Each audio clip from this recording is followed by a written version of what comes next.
One more surprise? Oh my Lord. Look at the size of this thing.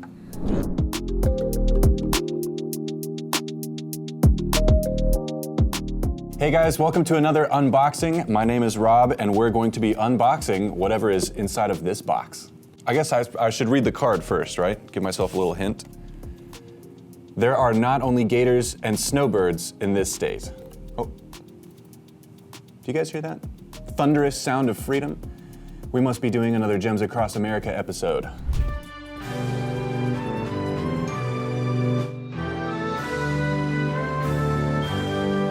I've been invited on the road trip, and I think I know where we're headed next. I think we're going to Florida. Whoa, what is this? We got oh wow. Oh my gosh. This reminds me of our geodes episode. Oh, it's split in half. It was supposed to, don't worry. Look at that, these two guys. Let me get this box out of the way. I wanna look at this guy first because it was sitting in the box, closed up, like a little Russian nesting doll. I didn't know I had a bonus surprise. That is so, so cool. So the insides of these look like something you could find in a geode, like when we cracked ours a little while back. But it's the outside that is kind of interesting to me because this looks like fossilized coral.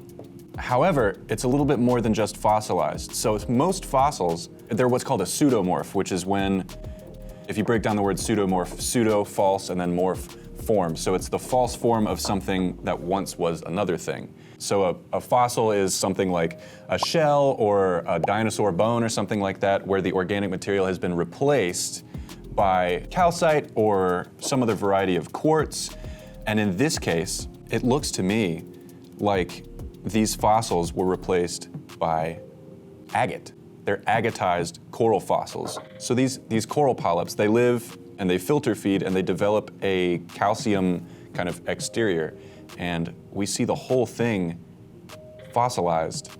So fun fact about agatized coral is that it's actually, since 1979, as of 1979, it was designated the state stone of Florida. I think they picked a good one. You can find this stuff in a couple places around Florida, like Tampa Bay. So what makes these guys really special is on the inside we have this druzy quartz, which is what gives us all of that light and sparkle on the inside. And on these guys, it's really, really, really fine. It's kind of hard to see, but it's just fantastic looking on the inside. I love that we have both halves of this guy. You would never know that on the inside of this little fossilized sea creature is a whole host of color banding and little druzy quartz formations. Fossils are so cool. These things take tens of millions of years to form, and I'm glad they did. I'm very glad that they did. So coral is actually a living thing. It's a colony of little guys called polyps, and they live in these hard kind of skeletal exteriors that are formed when they mix their own carbon dioxide with the lime in the water. And it creates this like limestone kind of exoskeleton that we see that we call coral. And so that's what all of these are. There are many, many, many different kinds of coral. This is what we call a branch coral, so named because it sort of branches out. A lot of coral that you see in jewelry kind of looks like this on a much smaller scale. And then this guy is commonly known as a brain coral, and you can see why they call it that because it has this texture on the surface. And that is where the polyps eventually leave the coral formation through these little holes. And then 20 million years later, and a silica-rich marinade, we get agatized coral, which is just brilliant to look at. So while we see druzy formation in these two pieces over here, this is where we see some really distinct color banding that is, well, distinct to agate. It's so cool, and you see it in a lot of geodes like the ones that we cracked a little while back. A lot of agate exhibits color banding like what we see here. In this case, we have a lot of brownish yellows, some lighter colors, and then there's even a little bit of blue. And then on the inside here, we can even see a little bit of white and blue, like of a different sort of texture, if you will. And so we have one more surprise for you. One more surprise? Oh my Lord. Look at the size of this thing. Ooh. It's a big boy. This is just one display of the size that some of these coral formations can get to. They can get really big. I've seen some, swimming that are even bigger than this, but they're a lot harder to hold.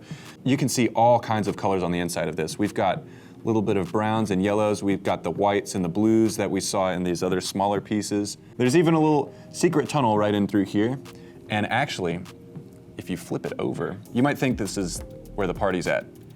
But the after party is on the underside. Look at that awesome cavity. Completely different color and crystal structure from on the reverse side.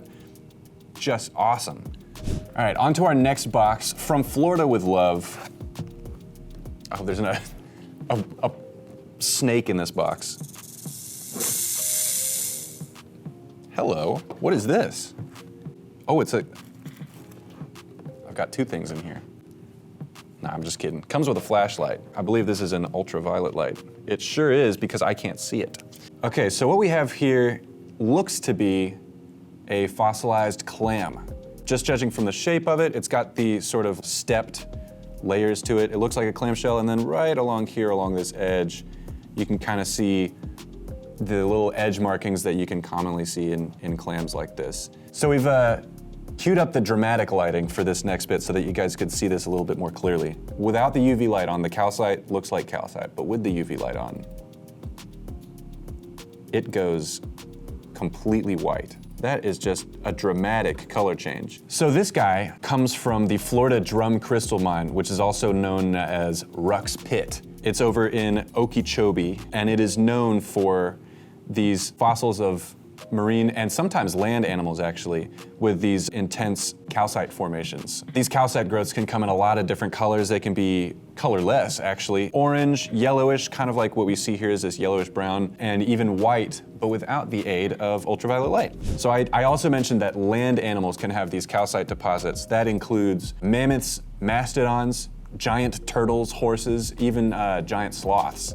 For those sloth fans out there, you could find a sloth bone with some really cool calcite deposits on the inside of it. So what's cool about this guy and a lot of the other clams with calcite growths in them is that in Ruck's Pit, they were all found in the same band in the limestone wall, which kind of should indicate that they all died and settled and fossilized at the same time, roughly, and around the same rate. So from what I hear is that Ruck's Pit is now closed. It has either been mined out or it's just been closed off by a private buyer who decided that they really liked these clams. So that's a little bit unfortunate, but thankfully, we do have this one to show you.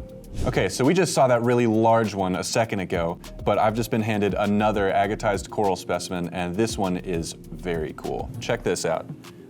All of the colors on the inside. So first of all, completely different formation of chalcedony. We've got botryoidal formations here. Those are the big domed, rounded crystal formations. And we've got all this really distinct color zoning. There's a patch of white here, really deep blue over in here, and then this kind of pink band right along here. And then look at these awesome little stalactites. Really neat. I mean, they could just be two specimens together, completely different from one another.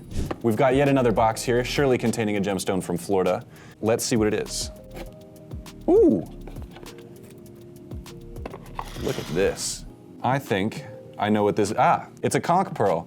Well, first of all, I'll just point out the obvious. The pink, the vivid pink color that you can see in this thing is striking. This little guy is beautiful. It forms inside the digestive tract of a large sea snail known as the queen conch.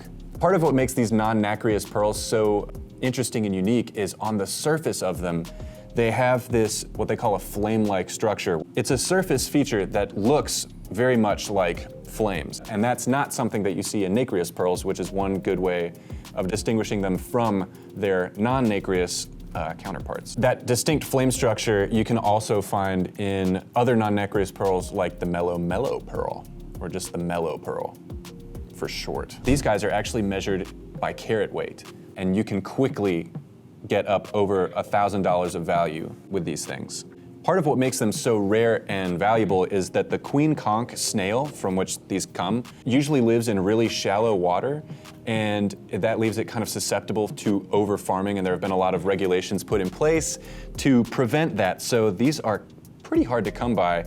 So pearls in general used to be very, very, very valuable because they were rare and you could only get them from, finding them naturally occurring inside the shells of mollusks, but nowadays, I think 99% of pearls on the market are cultured, meaning that they're farmed and grown deliberately by people. Not the case with these. This is for sure an all natural, straight from the source, right off the vine, conch pearl.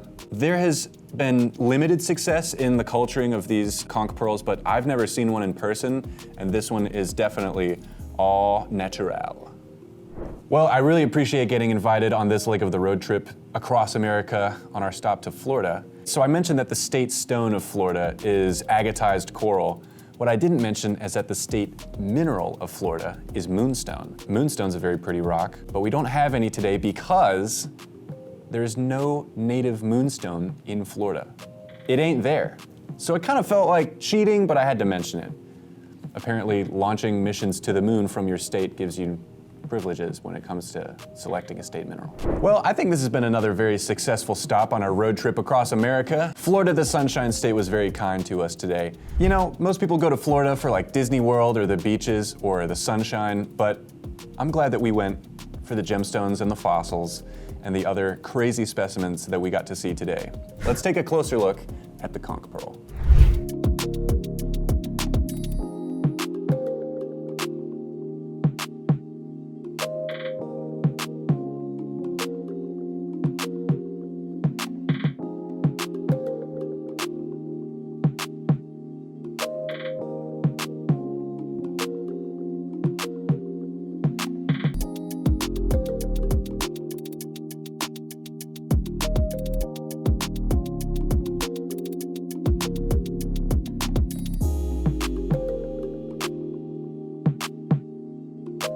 Thank you so much for watching, and don't forget to like and subscribe and ring the bell so you don't miss the next state on our Gems Across America.